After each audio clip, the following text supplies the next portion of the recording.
Good morning, class 5. So class 5, hope you all are fine. Okay, so you see, last class we have started our new chapter, that's pollinations. I have drawn the flower and I have explained you different parts of flower and I have said you to draw. Hope you all have drawn in your copy beautifully. Okay, so today I said you that with the flowers I'm going to explain you. So you see, I brought a flower. Okay, now with this hibiscus flower, okay, maybe this flowers in your home also, other different colors also. So with this hibiscus flower, today we are going to learn about different types, okay, part which are present in it in detail. So you see, if we draw and show, you may get confused, but with the real flowers, when you will learn, you will know it very properly. Okay, now you see, so we are going to learn today about androsynium. Okay, so it is a male part which we are going to learn about. So first we are going to learn about that in androecium. Okay, it is a collection of stamens. So each stamen has a long slender tops called filaments and anther, and is present on the tip of the stamen. So you see, children, this is your flower. Okay, now this is your stamens, and you see this parts you are looking, okay, they are the anther. This anther, stamen, they are the male part of your flower. Okay, and they are part of androecium. Okay, so you see, this is your, this whatever you're looking, yellow part. Okay, this is your pollen grain. Okay, this, so anther is present at the tip of the stamen. So you see here at the tip, this is your anther, and this yellow color, this is your small, okay, like a powder, it is your pollen grain. And this at the top of the stamen, this is your this is your stalk, this is a filament, and here this is called your anther. Okay, and this small you are looking at the down, they are what?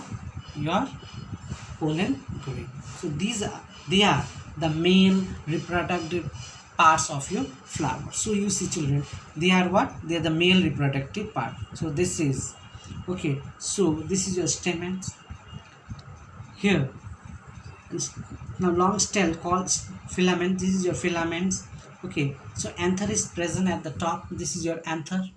Okay, and this is your yellow color you're looking. Okay, please look here. So this is your pollen grain. So this stalk, filament and pollen grain, they are what? They are male part of your flowers. So you see, you are surprised that in flowers also you have male and female parts. So this is your male part. Now, and what is the function? So its function is male reproductive. Okay, flowers, stamens or flower collectively called androecium. So these all stamens, pollen grains, okay, and anther, they collectively, they are called what? Androecium. ANDROECIUM. Okay, so this is androecium, is a male part of your flowers. Now we're going to see the female parts. Okay, female part called gynoecium. GYNOECIUM. Okay, gynoecium. So gynoecium, it is your female part of your flowers. Okay, so I'm going to show you it in the flower. So it is a collections, gynoecium is usually located at the center of the flower, in the middle of the flower. This is your flower.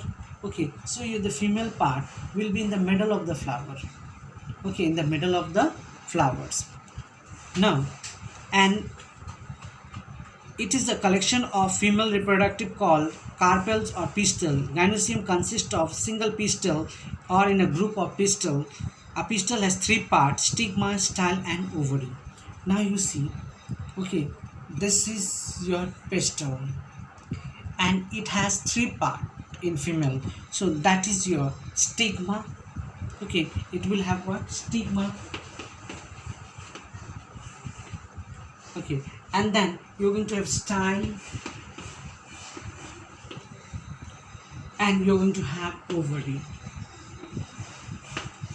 Now see, children, this flower, Okay, I have cut with a knife. Now I'm going to show you three parts of your female inside the flower. So you have to cut into this part.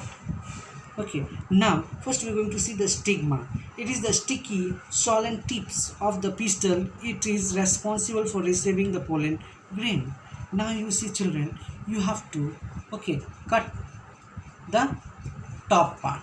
Okay, at the top part you have to cut it, and then you will see, you'll find there is a sticky substance is there. Okay, quite sticky, little bit sticky. This sticky part is called stigma. It is called what? Stigma. So at the top you'll find, when you'll cut it, okay, in the middle you'll find a sticky substance, and that sticky substance is called what? Stigma. Now style is a thin long tube that connect to the stigma to the ovary. So you see this middle part, okay, this middle, so you see this middle part here, you will find sticky substance that called stigma, and this middle part, it is called style. It is called style. It is connected, it has a small pipe which is connected to ovary. Now see, I'm cutting it and showing you the ovary. We need to cut very carefully. If little mistakes, it will get destroyed.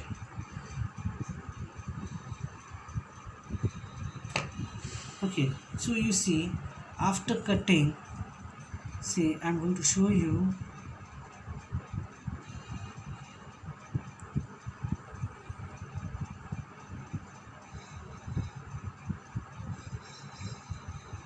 Okay, see.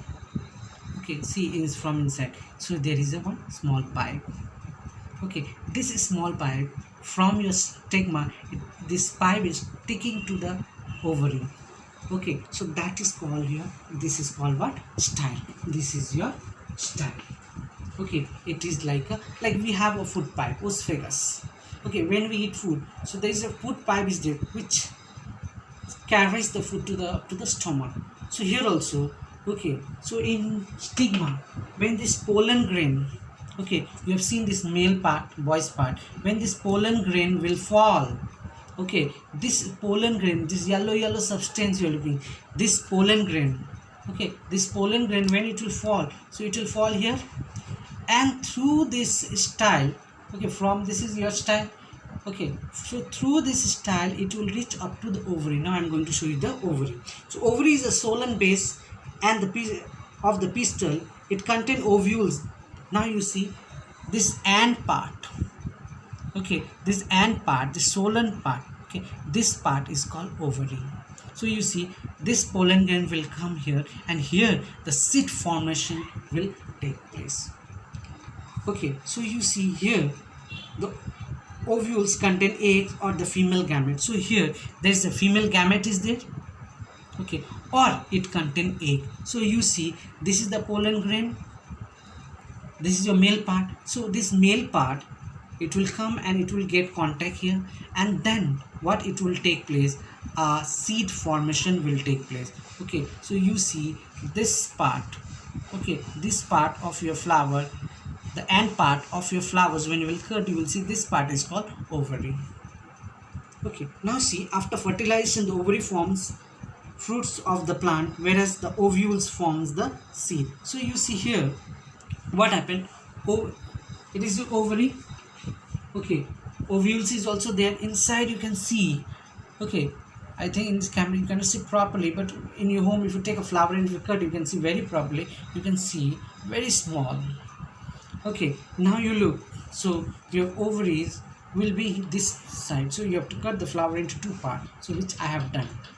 Okay, here also you can see it very properly, I can show you. Okay, here also half flower is there, so you see this is, okay, this is your female part. Now pollen grain, okay, this pollen grain, it will get stuck here, so in stigma, and through the style it will reach to the ovary, and when it will reach to the ovary, the pollen grain, what it will take place, fertilization will take place. Okay, so when fertilization will take place, so you see, so here in ovary, ovules are also present. Ovules are your egg or the female gametes. Now the ovary ovary will turn into fruits, whereas the ovules will turn into seeds. Okay children, see for example mango. When the mango tree, when the mango flowers comes, so in that flowers also this same process take place. Okay, so in ovary they will be ovary and ovules. So ovary will turn into fruits, and inside ovules will be there. That ovules will turn into a seed. So remember, okay, ovary it will turn into fruits, and ovules it will turn into seeds. Okay, so in this way the formation of fruits and seeds take place. So it can be studied with the help of flowers only. Okay, if you draw and show it, it is very difficult to understand what is going on, but with the help of an flowers, if you do children, I have shown you. So at home you can also take one flower and cut it into, and you can also see different parts of your flowers. Okay, you can see different parts of your flowers. So in this way what happened, in this way you can study more better way. Okay, now next topic is bisexual and monosexual flower.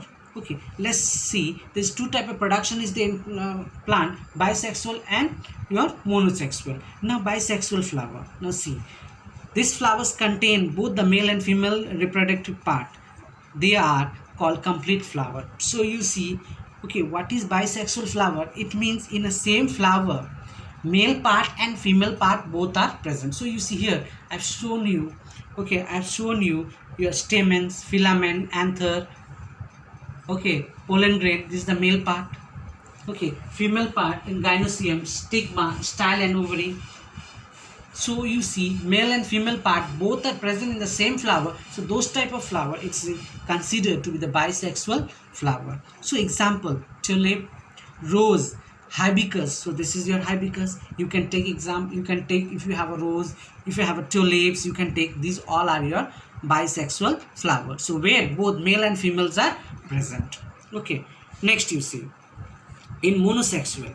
In monosexual what happens, the male reproductive part or the female reproductive parts of the flower, they are called incomplete flower. So you see in monosexual flower male and female part will not be present in the same flowers.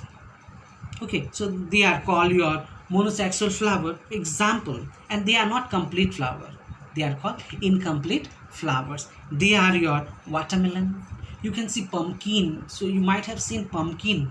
In pumpkin when it grows, you see it will have a flower. Okay, in your drawing also you can see. So in that case you can see they are not complete flower. In same flower there is female and male part is not present.